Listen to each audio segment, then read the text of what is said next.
Hi, I'm Terry McCall, mountain bike editor at Canadian Cycling Magazine. Last time we were here, we talked to Lonnie Hall, the man behind Structure Cycleworks' unique SCW1.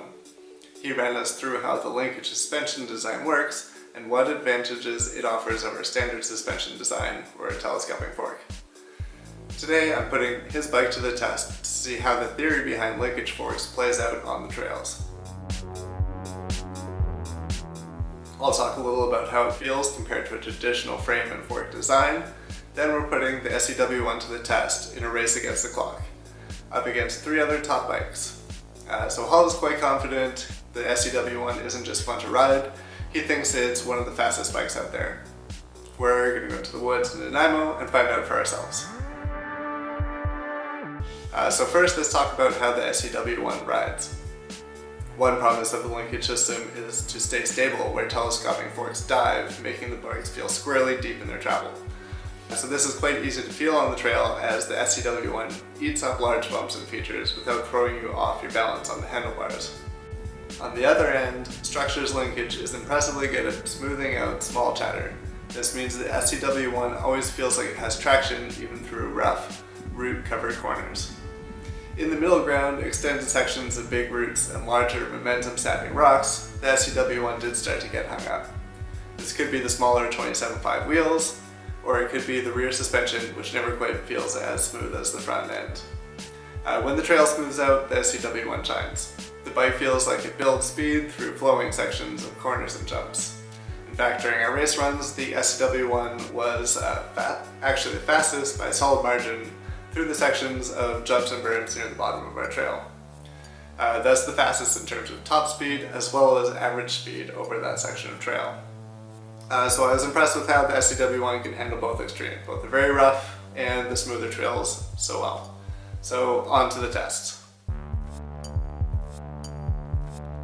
So the section of trail used is 2.5 kilometers long and usually takes just over 5 minutes to ride. It's a mix of natural, rough trails with roots, holes, and rocks, and then sections of high-speed jumps and corners. It's a good mix of trail styles and long enough that it should show the strengths or weaknesses of any bike. To keep it fair, we've got the same tires on all 4 bikes with help from Axis. Asked the guys out front for the slick trail conditions we had and classic DHRs out back.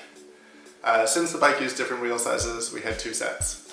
The Structure is running WR1s, which come stock on the Foundation Edition SCW1, while the rest are on a pair of Industry 9 wheels.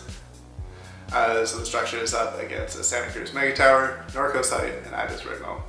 All our 29ers covering range from all mountain to enduro bikes. In our race run, the Structure was 1 second off the top time of 5:17, which went to the Ibis Ritmo. The Norco and Santa Cruz were not far back, 8 and 9 seconds respectively. So first off, it's impressive how close all these bikes are together. For a 5-minute run, that's really tight racing. I mentioned earlier that the SCW1 was the fastest through berms and excellent at maintaining control through larger hits. With all that, the Structure was still just 1 second off the top time. So where did it give up ground? Mostly through the rougher sections of trail where the trail leveled out a bit. Through momentum-sapping roots and rocks, the better rollover of the 29ers had the advantage. This isn't unique to Structure, it's one of the downside of 27.5-inch wheels. The SCW1 actually does a solid job to carry the smaller wheels down this trail just as fast or faster than the 329ers did. Moving to 29-inch wheels might help the Structure in that area, but it's already right up there with or faster than the rest as is. It'll be interesting to see what the SCW1 can do with big wheels, and from talking to Lonnie Hall, this is something that's already in the works. This test shows Structure's linkage-driven design isn't just an interesting concept. The bike is right up there in terms of performance with other bikes from very established brands. And Structure still has room to grow. If Hall and Structure can make their rear suspension performance match the impressive front end, which Hall says is already in the works, it'll be really interesting to see just how far they can take this design. As is, the SCW1 is a bike that uses a truly unique approach, and its performance matches some of the best bikes out there.